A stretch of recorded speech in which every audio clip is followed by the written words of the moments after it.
Welcome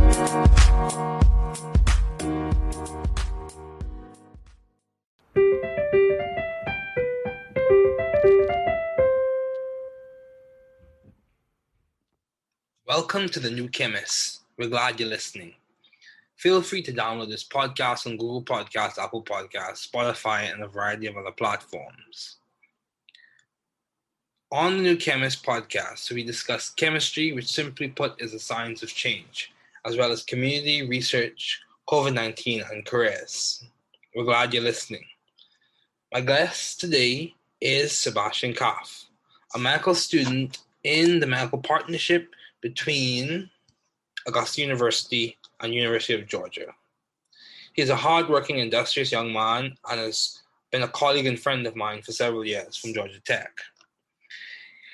His research career spans a vast period of time, starting in 2015, continuing in 2016 at Morrow School of Medicine, to Parker H. Petit Institute for Bioengineering and Bioscience in 2017, and then on to Emory University School of Medicine in 2018 to 2019. Sebastian Kahf is a passionate young person and is really interested in science, research, and medicine. It is a joy to have him as a guest today on this podcast. Please welcome Sebastian Kahf. Thanks, Sebastian, for joining me today. It's so good to hear from you. Dude, it's been a while. It's been a while since we spoke. It's great to talk to you. Yeah, the last time I remember when we took that, we took biochemistry 2 with Dr. Oyelere. Was it Dr. Oyelere? Oh yeah. And also we were in that sociology class in the public policy building. Mm-hmm. Yeah, so I think those are memories I have of our interactions, and those were good interactions. So Sebastian, getting started, what have been your long-standing interest in the field of science? Well, for as long as I can remember, I've been interested in various elements of science, including neuroscience, behavioral science, evolution. Some of my studies being going into philosophy too, and in particular the philosophy of science. Basically, how can we continue to progress our fund of knowledge in an ethical and population conscious way while we fulfill our private and public incentives that drive that building that fund of knowledge. And medicine is also a great vehicle to try and do that with. So that kind of ended up combining what sort of my philosophical visions and sort of my interests in the hard sciences. So those are the sort of undercurrents of my undergraduate and graduate research. Okay, good. So I have a question to you. How did you figure out what you were interested in? I think that's a lot of people's concern. I've spoken to a number of my friends and colleagues, and I dare say some of my colleagues in graduate school who are still trying to figure out their interests. Mm-hmm. So how did you decide on narrowing on your interests? Yeah, I mean, I think that's a great question. I mean, I think, ironically, one of the best ways to do it is to experiment. Even if it's not science that you're necessarily interested in, experimenting with what's out there, seeing what you can, getting exposed to as much as possible. I mean, funny story, when I started out at Georgia Tech, I was in mechanical engineering. I came in, had kind of, been inspired to pursue medicine for other reasons in my life, but never really considered it to be a possibility. But, I think I was sitting in my first mechanical engineering class and was told to draw my hand or draw, the Georgia Tech Tower and so on. And I realized that first, I'm a terrible artist. That's fair. And thinking about how we were going to get this 3D tool to be a part of manufacturing workflow. So I realized, let's take a look around here and look around and see what else is out there. Take a second look, started, looking into what is pharmacy like? What does a doctor do? Looked at some other careers too, but then started, shadowing some docs and all that. And that I got lucky early on in my career to kind of see that and say, oh, look, this is something that I could do. But I think primarily it's experiment. If I hadn't sat in that class even pretty uncomfortable. And I stuck with it for a little bit, but I was pretty uncomfortable and realized, look, this is just not for me. But if you don't give something a fair shot, then you're also not doing it justice either. So, experimenting, giving things a good shot, and then putting it back on the bookshelf as soon as you're done, checking out a few chapters. Yeah, that's good. That's good. That's very good. So how do you maintain view of the bigger picture in your career and in your life in general? How do you see the forest for the trees, given all the obstacles? You've been successful as a student. I think we can both agree on that. How do you maintain view of the bigger picture? That's a great question. That's a topic I'm actually pretty passionate about. Your career is just one element of your life, or at least I hope it is. Yeah. But at the same time, your career can become a defining factor in your identity and how you shape a lot of your lifelong development and progression as a human being, right? Especially in careers like yours and my own, where a long period of education is a prerequisite, things like doctoral research or healthcare. It's really easy to get bogged down and lost in the long-term view, right? You have all this stuff to worry about, developing your professional relationships, so on and so forth. But life doesn't put itself on hold for you, right? Exactly. It doesn't slow down, your family, your friends, your relationships, your hobbies, your fitness, everything that's running in parallel to your professional journey becomes part of your balancing game. And I'm certainly no expert at this balancing game myself, but I found that, paradoxically, the more you invest into those other aspects of your life outside of your career, the more vitality you're able to bring to your professional life, right? The more of a person that you are when you walk into work every day and are able to engage with other people about things that matter, things that don't matter, everything in between, and have an enjoyable time. And so, I think keeping the bigger picture in mind is so critical, and the parts about it that I think are the most critical are just realizing what's actually important. Your career is important, but so is your health, and so is your family and your relationships. So I think those are the more time you put into those, the easier you're able to have a better perspective about your. Yeah, that's good. That's good. Yeah, man. And I think it depends on the person and the stage of life that you're at, because the big picture may look different for different people. So I think one of the ways we're able to get that helicopter view is to examine our values and to see how that's being shaped by the situation, or how they can conform or influence the situation. So how have you been adaptive and creative in the field of science? Oh man, being flexible is definitely a key part in every field of science. As for example, I guess in research, you would know this better than I do. It's easy to get caught up in envisioning the perfect experiment and the perfect world where the controlled variables all sit in a line for you and give your data. Yeah, I know, right? You're having an ice cream sundae experiment. Yeah, essentially. Exactly. But you have all these real world variables that interfere with that vision, right? Time restrictions, regulation, responsibilities, institutional oversight, all that kind of stuff. But experimental error as well. Sorry? Experimental error as well. Absolutely. Yeah. Things don't always go to plan.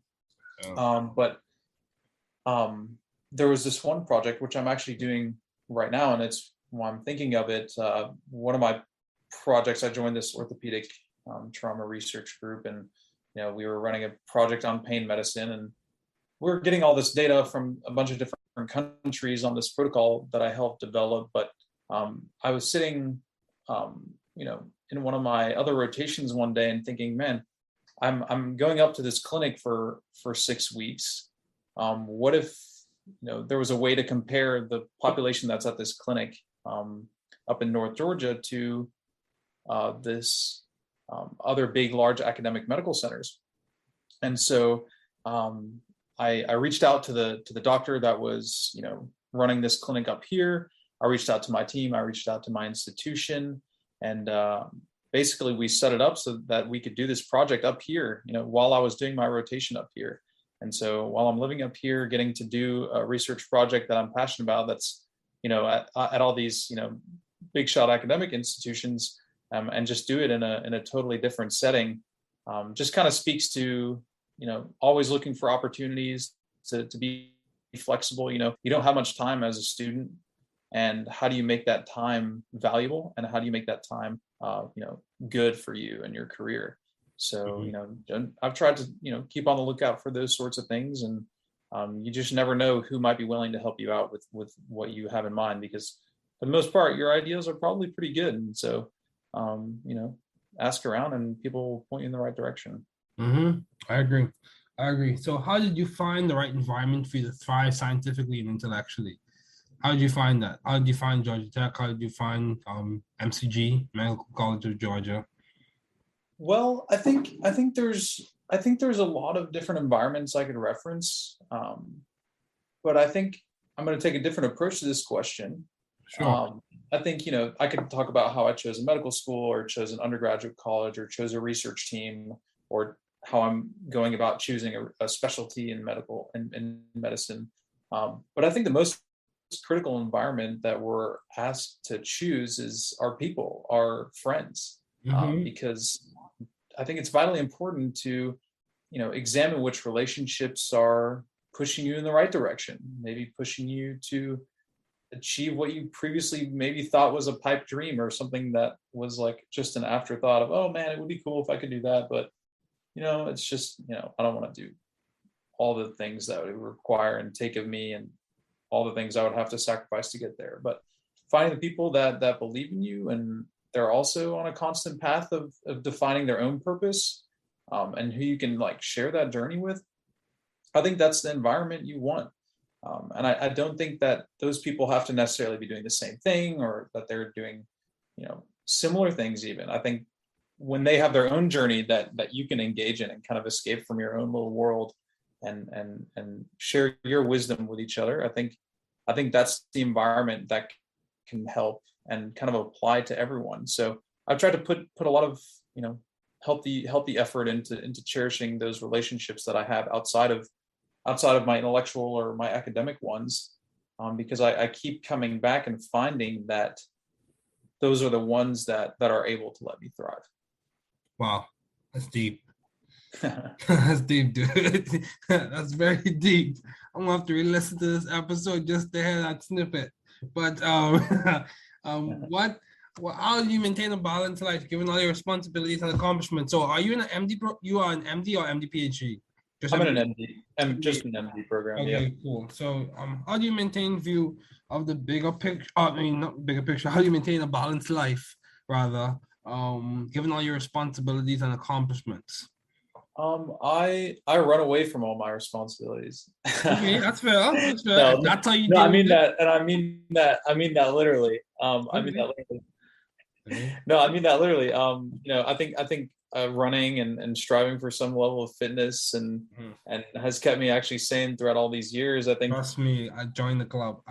Yeah, right. I mean, isn't it just such a good way to get away from everything that you're doing? I love racing. I love competing. I love setting new milestones, all that stuff. And actually, the funny story.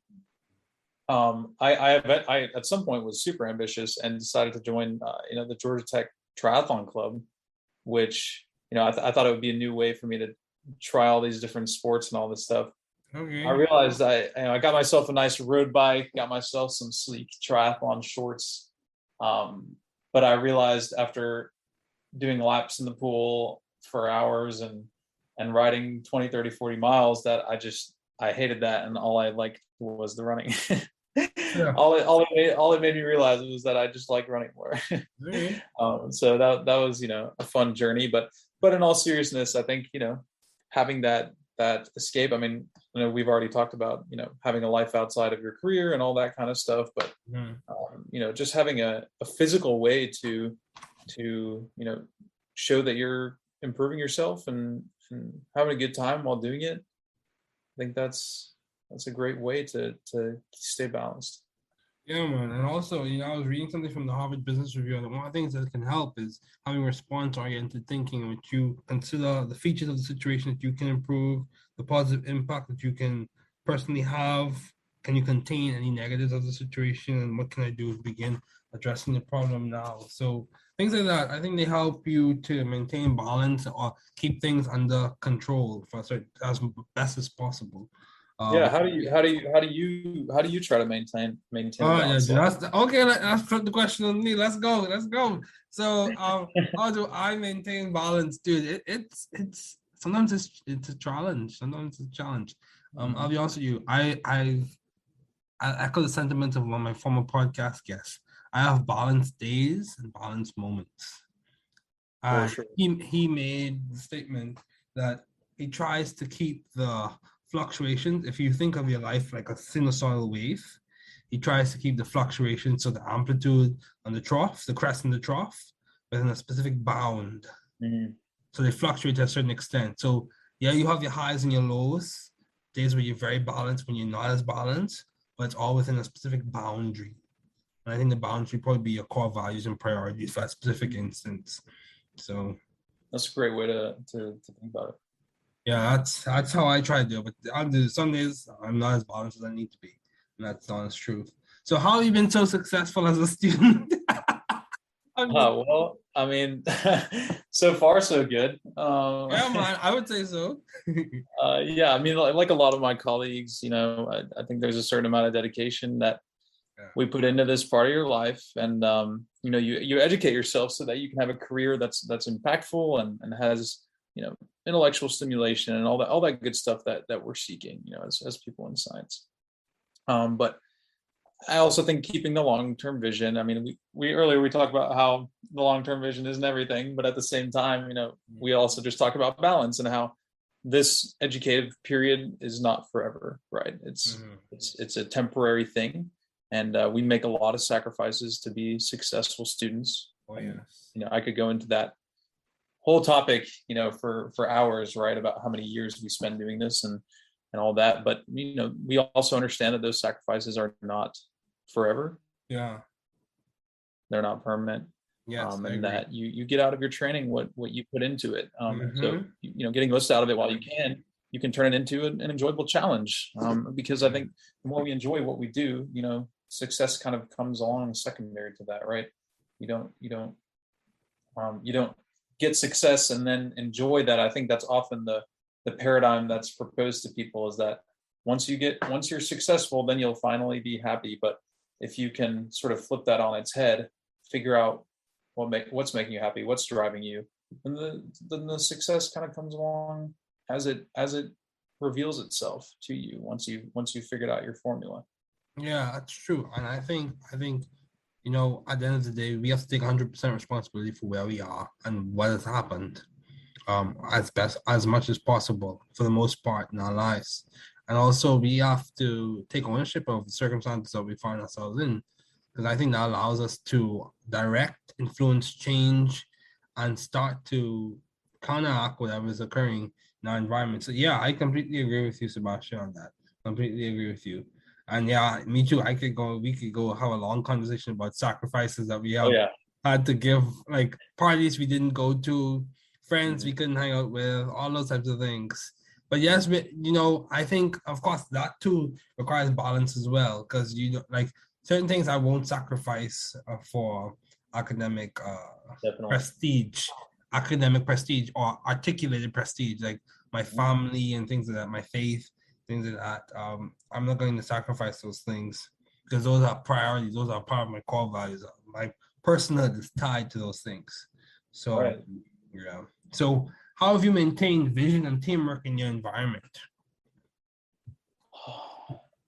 I think, teamwork is obviously everything, especially in a field like healthcare. I'm humbled every single day that I work with my colleagues in all parts of science, whether they're the nurse that's making sure that dozens of people get their medication at the exact right time, which is an extreme challenge, to the statistician who's helping us crunch numbers day after day after day to make our data somewhat presentable, right? And then the person that's cooking to ensure everyone that in the hospital has something to eat. I mean, I could go on forever listing all the roles that people play. And, I think maintaining that vision kind of comes back to thinking about what everyone is doing and waking up every single day to get behind and come and do for everyone that's there. I think just empathizing with what people do. I mean, I think it would be great if everyone could spend at least a day, if not more, in someone else's shoes. I mean, you always hear the paradigm that, the doctors always think the nurses are just hanging out and putting in, all these orders. And then the nurses think the doctors are just sitting around and behind a computer and doing all this stuff. But, and you can give a lot of examples of that, but once we realize how much work is going on in someone's daily life, you start to see how much brain power goes into, a single patient. It's pretty remarkable, and power as well. So just maintaining, that empathy for everyone that's there to help serve people and kind of helps you stay humble. Yeah, that's good. Yeah, humility is important. Like, I've heard a lot of people. I was listening to a message actually today, and this is from my faith perspective on humility. And he spoke about how humility. He mentioned how humility is almost like the figurative father of promotion, especially in the Christian faith. That's one of the things that they discuss. And also, one of the things you can do is be strategic with your humility, looking for ways to serve other people and to not emphasize or inflate your self-importance. So yeah, that's good. So why did you choose medicine as a field to do your doctoral studies in? Why medicine? I'm sure you've got this question lots of times. So. Yeah, and the answer is different every time. But, medicine is just such a broad field. There's so much opportunity. There's so much to learn. There's so much to do. There's so many opportunities, big and small, to make a difference in someone's day. I mean, you walk into a patient's room and your conversation can go one of many, many ways. But if you look at that as an opportunity to, have a great conversation, learn something about someone, make someone feel good about whether it's their lab values or their diagnosis or their treatment plan or, whatever it is, in just one day in a clinic or a hospital, you interface with so many patients, families, people on your team. You can make someone's, hospital stay a lot better by just sticking around, show that you're listening, show that you're happy to keep talking to them. And that's a really cool privilege. I mean, you're granted a lot of opportunity every day to make that, difficult time a better one, or make that operation a smoother one. And you have a chance to make sure everyone walks in the next day excited to work with you, right? I mean, that's another big part of it, making sure that everyone's taken care of. So, also, to be frank, I'm a bit of a nerd. I mean, I used to compete in Quiz Bowl and all sorts of academic competitions in high school, and same here. On television and all that stuff. And I mean, I used to study for fun, so I figured that same energy may come handy in a career like this. Yeah, dude, there's nothing wrong with that. That's good. That's a good, healthy way to have fun. So I did the exact same thing. Back home in the Bahamas, the competition was called Ball of the Brains. Dude, we studied hard for that competition. Okay. Yeah, and we did well.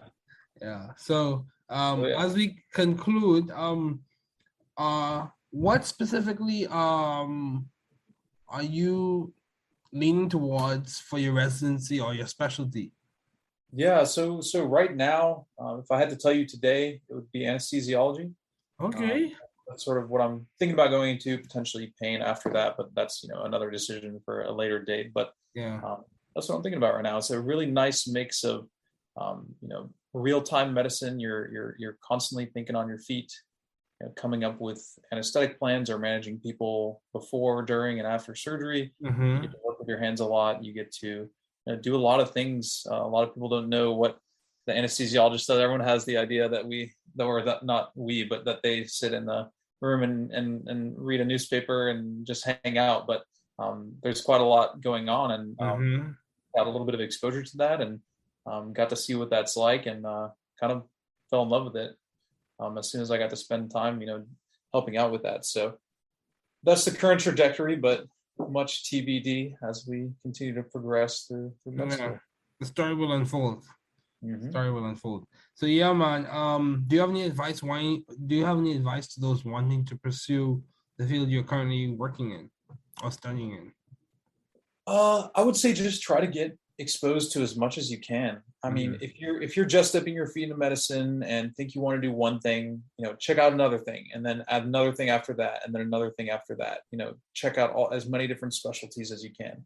See what it's like to work in a hospital or in a clinic. Get as much of a feel as you can, whether you're a pre-med or a first year or second year medical student. Reach out to people. Only if 20% of them respond, you still are going to have a lot of people that are willing to show you what their career is like. Just see what's out there.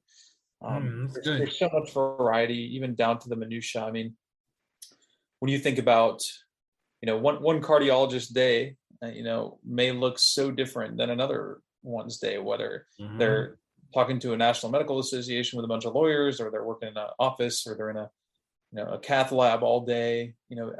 There's so much variation and opportunity out there. I think in medicine, we often think, okay, well, you're going to go to med school and you're going to graduate, and then you're going to go to residency, and then you're going to get a job, and then that's it for the rest of your life.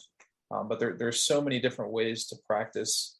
There's so many opportunities that exist or are waiting for you to create. You might realize if you take a step back and that there's so much freedom out there for how you can practice and live your career out. Wow, that's good. So what is the most beneficial advice you have received as we conclude? What is the most beneficial advice you have received, Sebastian? That is a good question. I've received a lot of advice, a lot of it from myself, which is the same advice that I never listen to. No, but I mean, this is actually something that I heard one day. It's actually stuck with me for a long time. It's pretty unconventional, but one day it must have been back in college, or like on a college break, where I was at home. I was walking through my mother's living room, and there was some talk show playing. They must have been talking about some diet or exercise program. I don't really know, but this is a bit out of context, but the guest said something along the lines of, the more you do, the more you do. And I think that's so true for every part of life. I think that, the more responsibility you give yourself, the more objectives that you have and that you give yourself, the more room you'll make for them.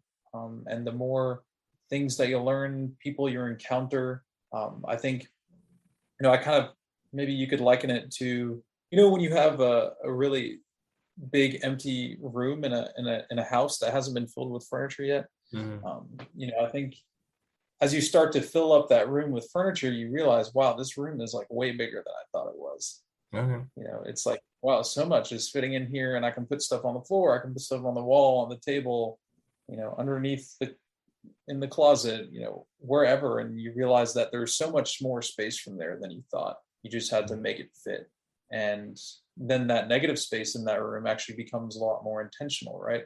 Of course, we need rest, and we need a leisure time and all that stuff. But I think that also becomes a lot more valuable when you just have given yourself more things to do and challenge yourself with. So I think, that's a great quote that for some reason that stuck with me. I don't know why. I mean, probably the only talk show thing I've ever remembered, but it's a good way to view it. Yeah, that's good. But Sebastian, thank you so much for joining me today. It was good to have you on as a guest. Thanks for listening. We're glad you were able to tune into this podcast. Once again, this is the New Chemist, where we discuss chemistry, which simply put is the science of change, as well as the other sciences, careers, community, research, and COVID-19. Thanks again for listening. Note, the views on this podcast represent those of my guests and I.